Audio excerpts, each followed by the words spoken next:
kita akan ke Dua Putra menemui Pak Asmono, marketing dari Dua Putra yang menangani masalah penyimpanan ayam dalam bentuk kering beku. Mari kita masuk.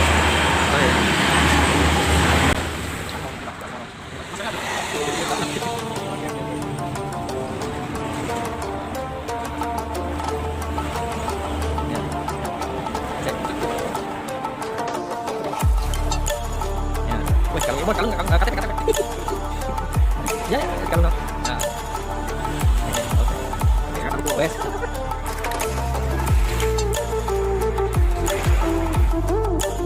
Oke guys, kita sudah sampai di apa ini namanya Pak?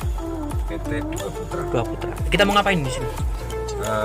Saya akan mengajak ketemu dengan mitra bisnis saya, yaitu tempat penyimpanan ayam kering beku. Jadi ayam saya dalam bentuk kering beku untuk mengatasi kondisi-kondisi nggak ada ayam. Ini saya taruh di Dua Putra dalam bentuk kering beku. Oh, ini yang mau ditemuin apanya ini?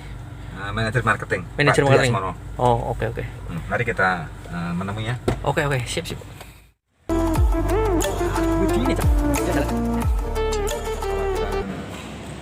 Di beberapa bulan terakhir di awal pandemi itu ayam harganya merosot. Karena ayam merosot, saya khawatir nanti suatu saat ayamnya akan hilang. Untuk mengantisipasi itu, saya berusaha mencari tempat yang pas untuk penyimpanan ayam saya, supaya pada saat nyetok nanti saya keluarkan itu kondisinya tetap baik. Nah, ini saya menemui Pak Dri Asmono selaku manajer Dua Putra, tempat penyimpanan ayam dalam bentuk kering beku. Monggo Pak Asmono. Oke, Hadi Asmono di sini sebagai manajer di PT Dua Putra Utama Makmur. Di dalam ini saya pegang sales cold storage, gudang cold storage, dan juga gudang kering maupun backup sales lokal. Dan gudang kita memiliki kapasitas sampai dengan 10.000 ton. Rata-rata untuk penyimpanan. Biasanya berapa lama kayak gini? Dalam penyimpanan.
Ini yang mau dikirimi depan. Tadi apa mana kudus?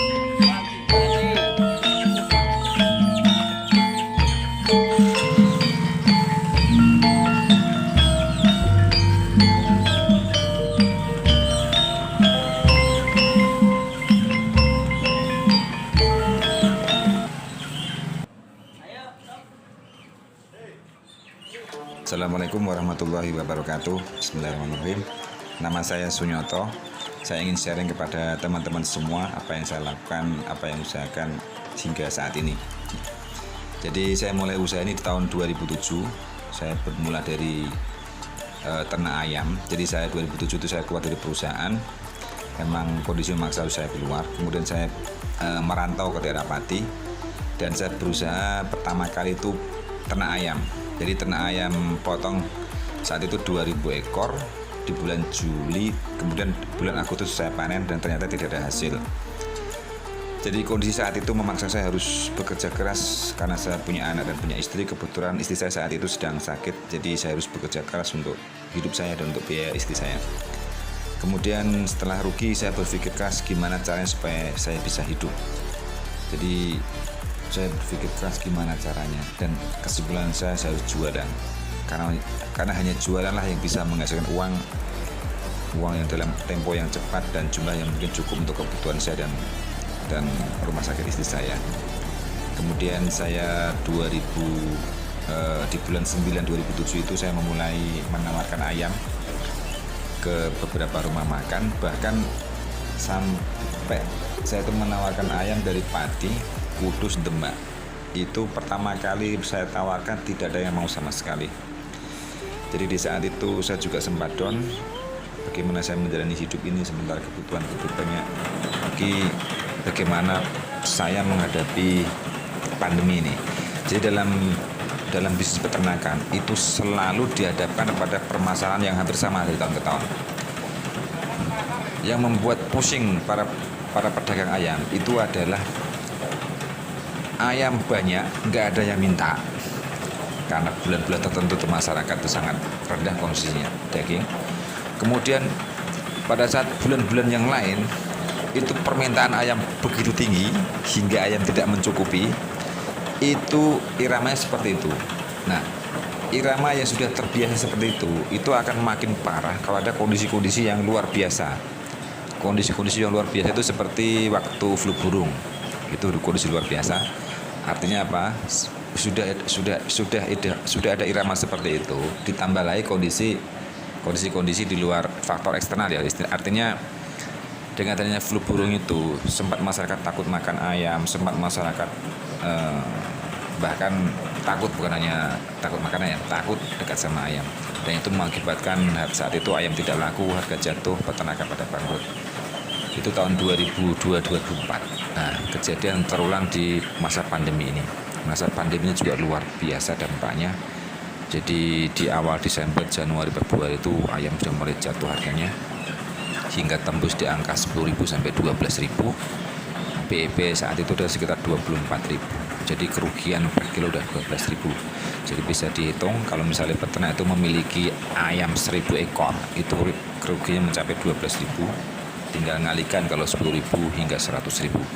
Jadi kerugian peternak itu mulai dari puluhan juta hingga miliaran di masa pandemi ini. Gara-gara ada COVID, jadi harga jualnya tidak sesuai sama pakannya. Kemarin kena berapa kali ya? Ya 2 kali ya. 2 kali. 2 kali. Harga pertama harga berapa? Harga pertama itu sekitar 17 ya. Nah, yang kedua? 17, yang kedua 21. Oh, masih lumayan itu. Ya, masih lumayan. 17, 21 tetap gak bisa bertahan ya? Nggak bisa bertahan. Apalagi kena yang 12.000. Oke. Jadi ini salah satu peternak namanya Pak Hendro yang terdampak COVID. Dan sekarang tidak bisa ngisi kandangnya kembali karena modalnya habis untuk nombok makan. Oke. Kemudian bagi saya pribadi selaku bakul ayam, penjual ayam, terkendala pada saat awal pandemi itu harga jatuh, kita pun kesusahan menjual ayam. Akhirnya ayam itu bingung kita mau buang kemana. Nah, setelah new normal itu tidak ada ayam, kita pun bingung lagi cari ayam kemana karena petani sudah pada bangkrut.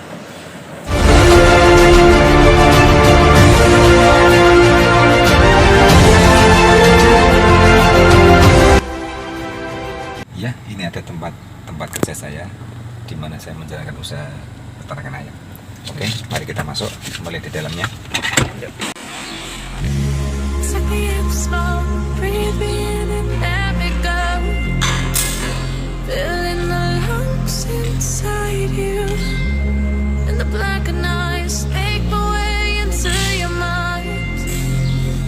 Just to know what you knew, restless every time we start locking eyes up.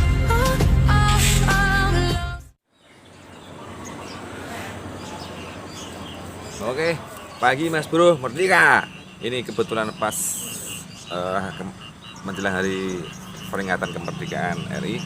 Jadi kita harus semangat karena kita memperingati kemerdekaan, semangat kita harus keluar dari pandemi ini, semangat kita harus bisa mengatasi masalah-masalah yang kita hadapi. Masing-masing punya masalah masing-masing.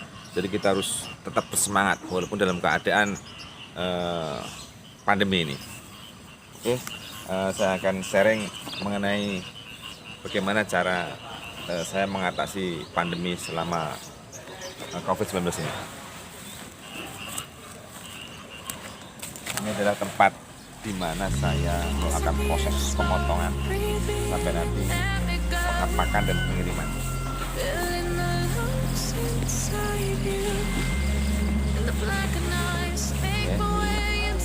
Kita masuk. Just to know what you knew. Restless every time we start looking eyes up. Lost control. Ini adalah tempat prosesnya. Jadi mulai pemotongan, terus pemanasan sampai ke penyelepan, kemudian ini nanti sampai ke pemotongan sesuai permintaan pelanggan. Nanti dari sini nanti akan dikirim. Ini adalah kulkas untuk menyimpan ayam selesai dipotong, disebut dengan besar. Untuk selanjutnya nanti dengan jaga-jaga kalau nggak ada ayam bisa masukkan ke cold storage dari Dua Putra. Jadi kan ayamnya Utuh ya? ya, Utuh. Ditunjukin, diambil sampelnya. Keluarin.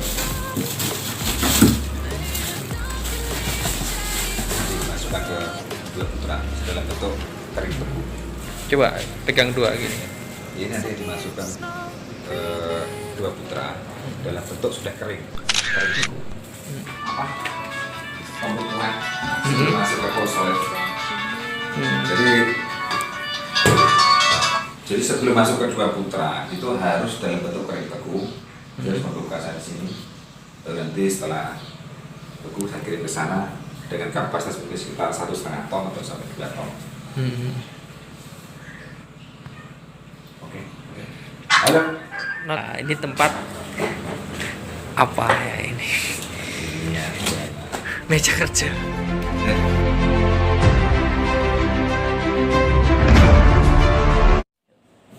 Oke teman-teman, saya di sini mau sharing, jadi menceritakan awal mula saya buka usaha sampai hingga hari ini. Jadi saya masuk ke Pati tahun 2007. Waktu itu saya keluar dari kerjaan karena kondisi harus mengharuskan saya harus keluar. Jadi di 2007 ini, bulan Juli 2007 tepatnya, saya di Pati, saya ikut teman.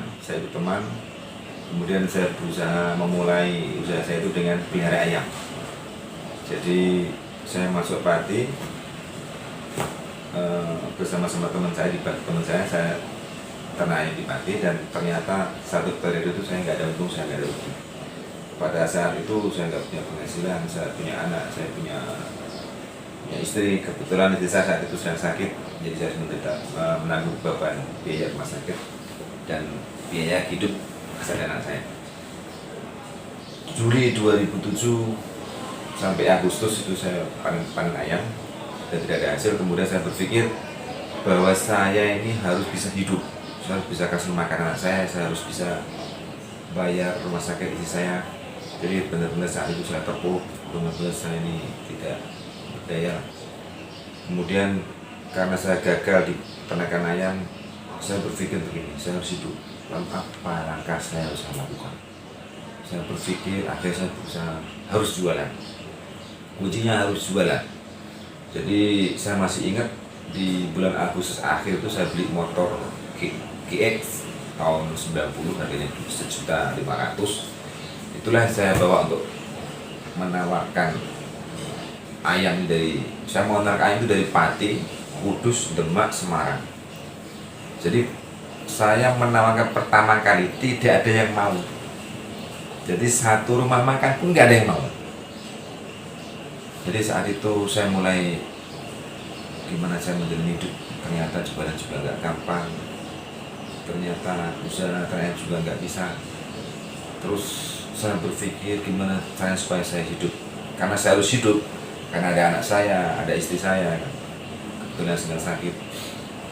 Kemudian ada sebuah restoran yang saat itu besar menurut saya, dan menurut saya paling tidak mungkin mau terima barang saya. Saya menawarkan itu dari rumah makan kecil saya besar, saat itu tidak ada yang mau.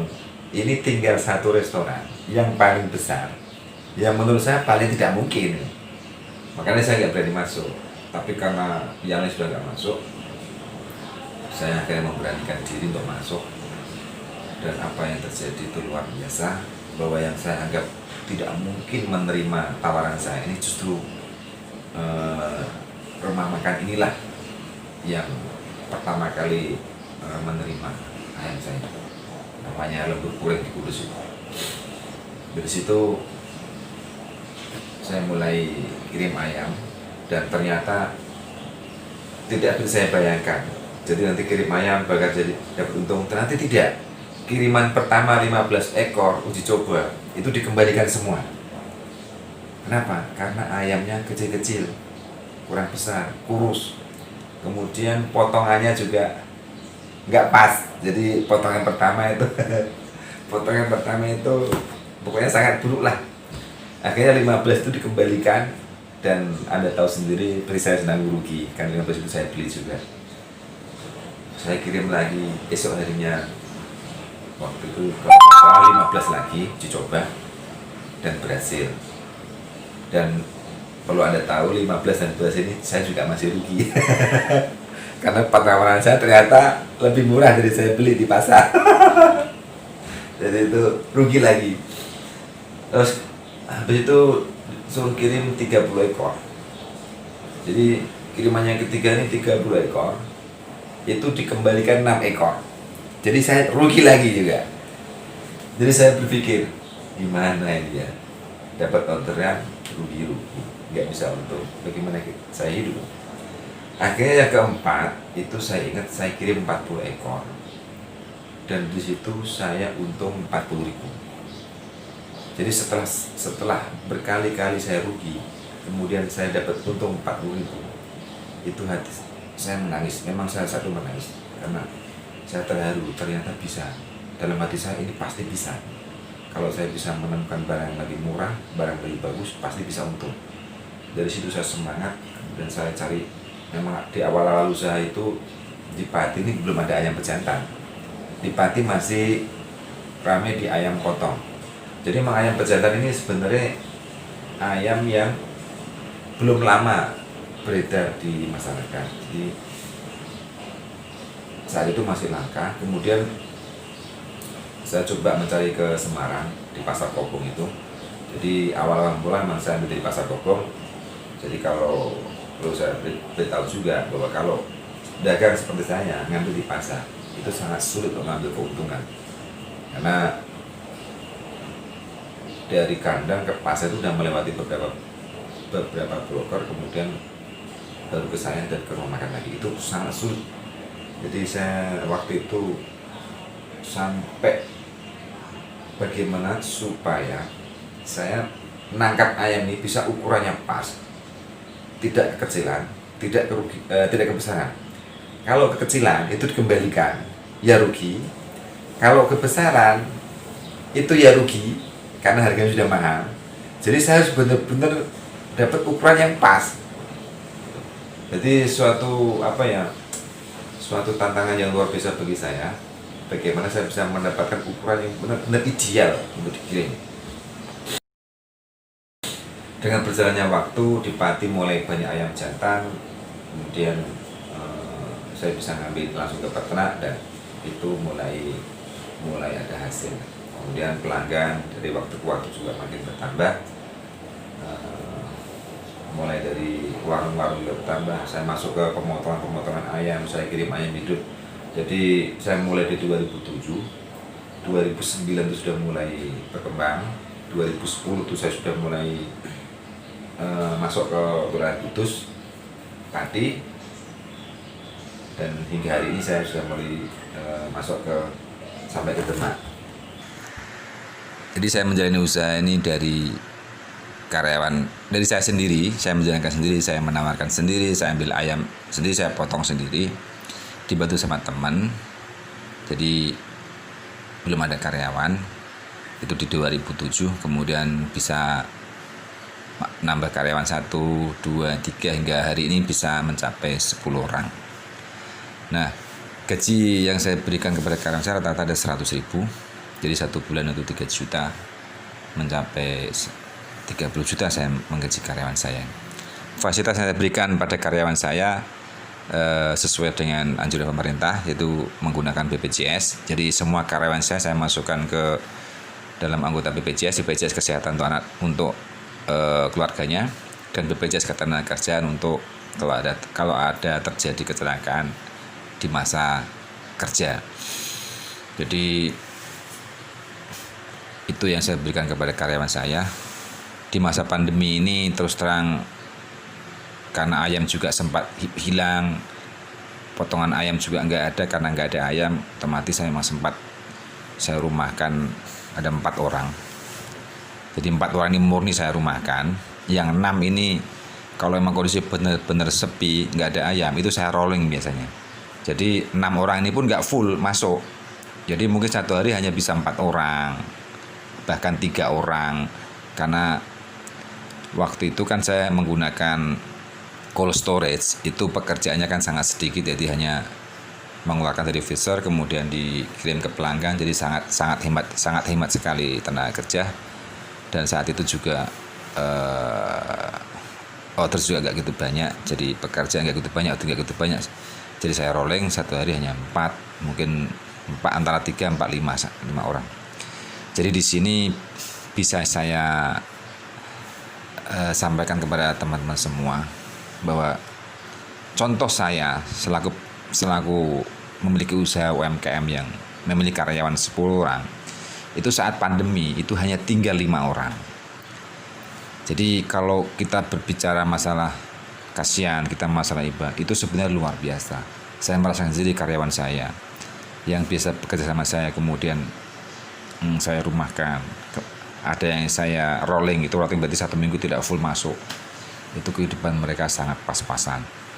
Itu di satu sisi karyawan saya. Di sisi lain bahwa peternak-peternak yang baru karena dampak COVID ini juga luar biasa. Jadi mereka kebanyakan yang peternak ayam 1.000, 2.000, 3.000 itu kebanyakan menggunakan modal pinjaman BRI musiman. Jadi jarang peternak yang menggunakan modal sendiri untuk usaha sendiri, itu jarang. Saat ini orang sudah mulai pintar menggunakan jasa perbankan. Jadi mereka mengambil uang di bank, bayar musiman untuk diternakkan ayam. Jadi di saat pandemi ini mereka tidak hanya memikirkan makan sebenarnya.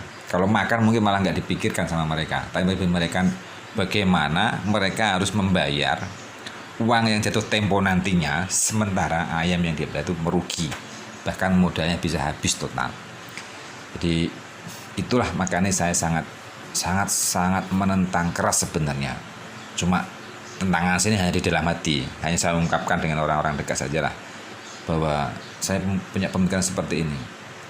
Kalaulah COVID itu berbahaya, ini logika saya, kalaulah COVID itu berbahaya, mematikan, menurut saya orang sudah mati semua. Kita nggak akan bisa lari kemana-mana itu. Mau masuk ke dalam rumah, mau masuk ke dalam ruang manapun. Kalau virus sudah masuk ke Indonesia, itu pasti sudah masuk kemana-mana. Wong dari Wuhan bisa masuk ke Indonesia, apalagi masa kalau dari Indonesia nggak bisa masuk ke dalam rumah. Itu logika saya. Logika saya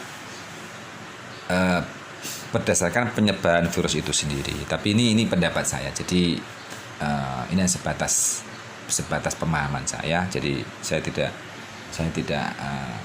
mengharap bahwa semua akan sependapat dengan saya, tapi yang jelas bahwa kebijakan dampak COVID ini sangat berdampak ke pelaku ekonomi, terutama ekonomi menengah ke bawah seperti saya ini.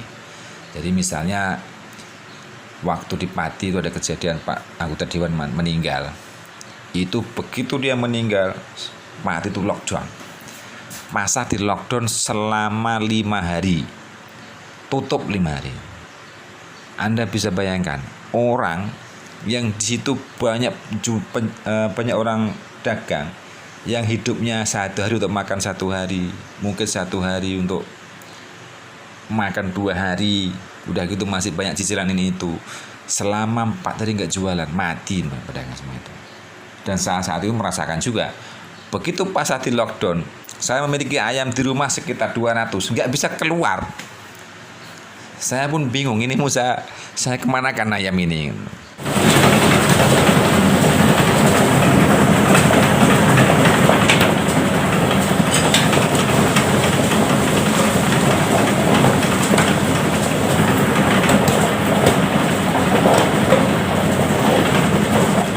Jadi kemudian saya timbul pikiran begini, daripada ayam ini nanti ke depannya dagingnya habis, nggak ada nilainya sama sekali, saat itu saya potong semua, saya bagikan sama warga. Itulah yang saya alami di waktu masa pandemi ini. Jadi terus terang, waktu saat saya memiliki ayam 200 ekor itu saat itu saya belum kenal 2 putra. Jadi saya masih butuh membuangnya. Setelah kenal 2 putra, semuanya nggak ada masalah itu bagi saya. Nah, demikian dari saya, mudah-mudahan bermanfaat bagi kita semua. Dan saya berdoa, saya juga berharap kita semua selamat dari musibah ini, kita diselamatkan secara ekonomi, diselamatkan secara kesehatan. Dan jangan lupa bahwa di masa pandemi ini kita harus selalu lebih dekat sama Allah Subhanahu wa taala.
Dalam menghadapi masa pandemi ini, kita harus tetap semangat, kita harus tetap bekerja keras ya.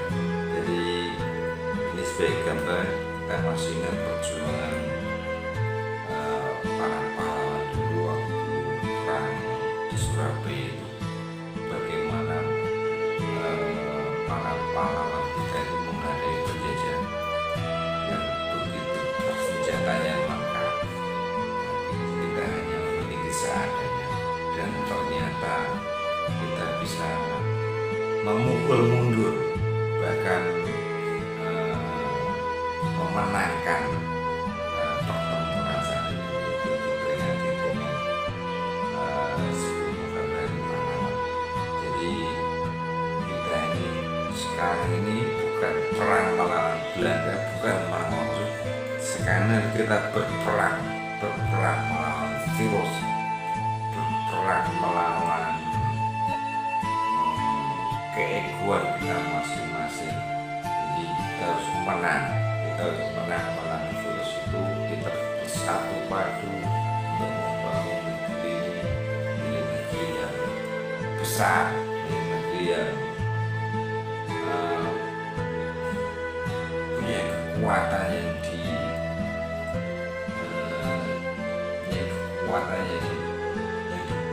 yang diperhitungkan oleh negara. Semangat merdeka. Assalamualaikum warahmatullahi wabarakatuh. Ya, ini produk apa namanya ya? Ini limbah yang bisa jadi uang. Ini lumayan juga. Satu bulan bisa dapat 1 juta. Satu apa? Bulan. 1 bulan 1 juta ya. Ya, hasil. Apa ini? Bulu ayam. Bulu ayam. Bulu yang nomor 1, 2, 3. Oh, hanya 1, 2, 3.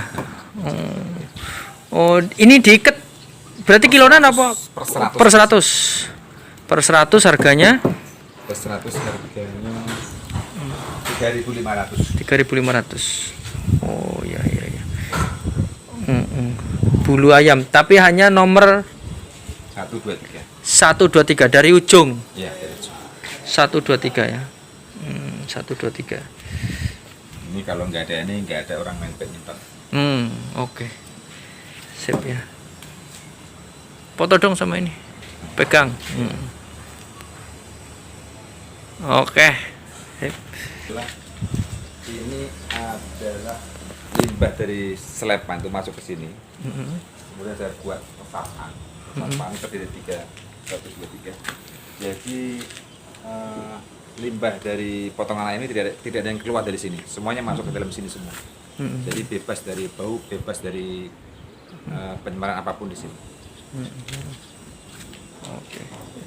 Bersab berarti apa sih, memang ini paralel atau di seri ini? Urutannya dari mana ke mana? Dari sini. Dari sana ke sini. Oh, dari sana ke sini ke sini. Oh. Persapannya di situ berarti terakhir. Semua meresap. Oh, gitu. Ya. Semuanya meresap. Dari Tapi terhubung ya, ini terhubung ya tapi. saya bedain ini. Ada batunya nih. Jadi ini batu. Bawah ini batu. Oh, batu agar meresap ya? Ya, ada batu. Ya. Dan ini bisa tahan Dalam berapa meter nih? sekitar 2 meter sampai 3 meter. Oke. Ya. Oh, ini. Iso nandur macam-macam ya. Bisa untuk penghijauan, bisa untuk menambah buah-buahan.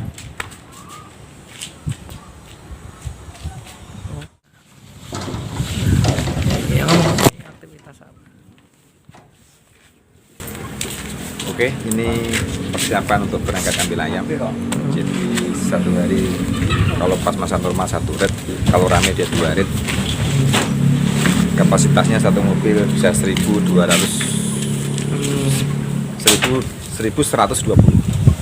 1 ton.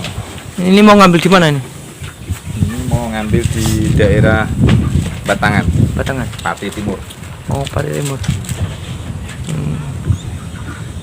Ujung, Pati ujung ya? Ya, perbatasan Rembang.